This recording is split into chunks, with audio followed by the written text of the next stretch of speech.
Shams reported that there were 3 teams looking for Kevin Durant, one of them being the Miami Heat.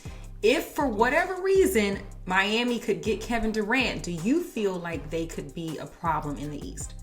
Yeah, I think the problem is they're going to be ass. And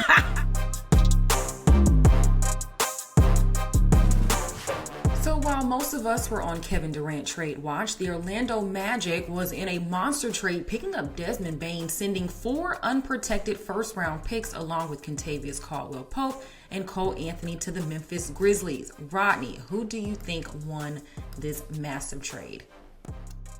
I think both teams got what they wanted.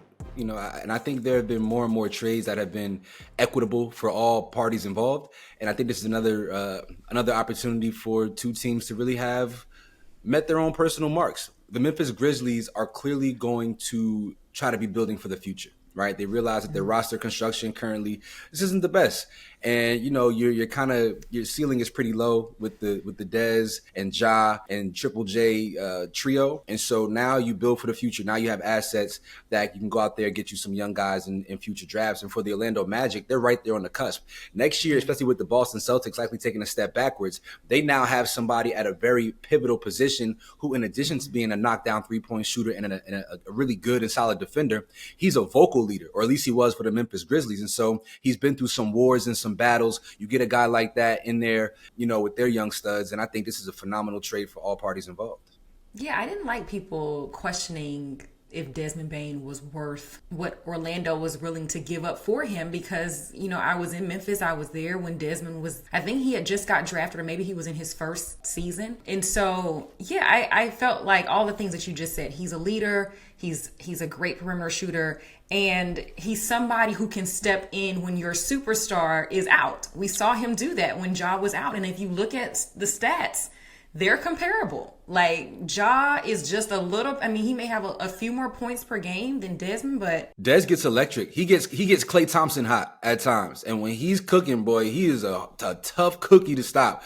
There's some people out there who feel like he's not worth 4 first-round picks. And I saw a lot of people comparing this trade to the Anthony Davis trade or the Luka Doncic trade, right? The Mavericks only got 1 first-round pick for Luka, but their goals were different. The Dallas Mavericks were trying to acquire somebody who could help them win today. The Memphis Grizzlies, that was not their objective in this trade, right? They wanted to build for the future. And so you can't compare the two because the 2 teams have entirely different desired outcomes. But, that's always going to be the case. People are going to compare. Even like the Rudy Gobert trade, which is still crazy as hell. This just made a lot of sense for the Memphis Grizzlies. Now, what I'm interested to see though, like how much are they going to tear down? Okay, I was going to ask you. Yeah. Right? Does this now mean that they go out and trade Triple J? Do they trade Ja? We're a Memphis Grizzlies insider. So what do you think the team's direction is going forward? I don't know, because the way that the team looks right now, I never could have imagined that it would have gone that way. Getting rid of Taylor Jenkins in the way that they did mid-season, all the things that happened with Ja, no one could have predicted that would have went down, right? But Ja and Jaren are the faces of this franchise. They're really like the faces of the city, really. And so it's going to be interesting to see if they do get rid of one or the other. Who is their head coach? Are they going to stay with the guy that was the interim? I don't even got a name. He's just the guy. There's so many young coaches. I can't keep up. I know. And it's so many teams need a coach anyways. But yes, so if they did get rid of, I think the city would riot though if they got rid of Ja. Like, I feel like they would be protesting outside of FedEx Forum if Ja Morant was traded. I could see that. Initially, but Allen Iverson got traded from Philadelphia, Kyrie Irving got traded from Cleveland and from Boston and from Brooklyn. Like James Harden got traded from Houston. These things happen. And the one thing I know about, especially a city like Memphis, all they're going to have to do is find another dog, somebody that endears themselves to that organization, and the fans will be okay. They don't got nothing else to do in Memphis. Hell, they're going to show up to games. Memphis has some things. Memphis has some cute things. They got great food. Yeah, but that's about it.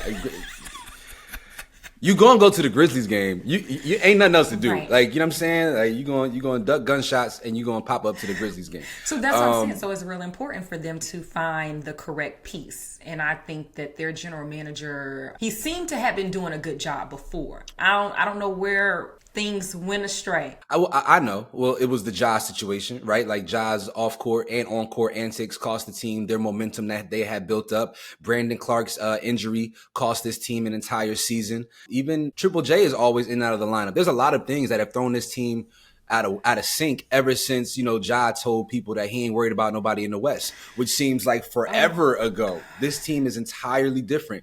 And unfortunately, the West has gotten even stronger since then. And this team, as currently constructed, is not even a playoff team. It's like somebody has like a voodoo doll or something with y'all. I don't know, because they just over here like... Nah, it ain't. Right, unless that voodoo doll come with a 9mm, ain't nobody got no voodoo doll on Ja. Ain't nobody making that man show the heat. Because it just, as soon as he said that, it just went to shit. Excuse my French. It just went. No, I love when you curse. Why did he say that, Rodney? Anyways. Because it's youthful arrogance. Like, there's this, a lot of young players, they feel like because they've hit a certain pinnacle or they've had a certain amount of success, that success is going to always be there. And this has happened to a number of teams, right? But whatever. Like, enough about Ja, because I'll just start making jokes about guns and stuff. I want to talk really quickly about the Orlando Magic. Yes. The Orlando Magic are in position now to potentially win the Eastern Conference. And I don't think anybody 2 years ago could have even imagined. They had one of the best young cores in the entire NBA outside of Oklahoma City and San Antonio. You can make a case that they had the third best young core in the entire NBA. Paolo and Franz are a very, very dynamic duo. If they are able to figure out that point guard position, then I really see them, because Paolo's no worse than the third or fourth best player in the Eastern Conference. And without Jason Tatum, he might be second or third. I really see a situation for Orlando next year to be in contention for the Eastern Conference championship. Now, I don't know who they could beat out the West, but this is a really, really big move for them. Really big move. KCP was terrible for them. Everyone thought that would be a good signing. Him coming from Denver, right? Championship pedigree, both with the Lakers and the Nuggets. Came to Orlando, had the worst year of his career.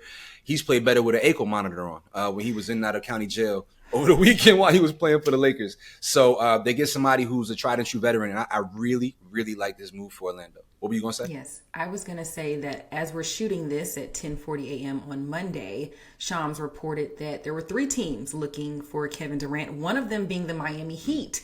If for whatever reason Miami could get Kevin Durant, do you feel like they could be a problem in the East? Yeah, I think the problem is they're going to be ass. And not because Kevin Durant isn't great, but because if in this iteration of Kevin Durant's career, his impact doesn't necessarily translate to wins. And you saw that with the Phoenix Suns. And if you're just building a team around Tyler Hero and Bam, with KD taking his normal 14 to 16 shots with high efficiency, I don't think that's enough. Their point guard situation is murky at best. I liked Terry Rozier when he was in Charlotte and Boston. I don't know what's happened in his game since. There's some speculation out there that he be tanking games, But I think that the Miami Heat's team just doesn't – it's not put together to have success in this current era of basketball. Even with the Kevin Durant, he's 36, 37 years old. I don't see that. I think he needs to go to San Antonio. I think that'd be the best fit for him personally. But what do you give up for Kevin Durant at 37 years old? Like, how much do you want to give up future assets for a guy whose future might not be long?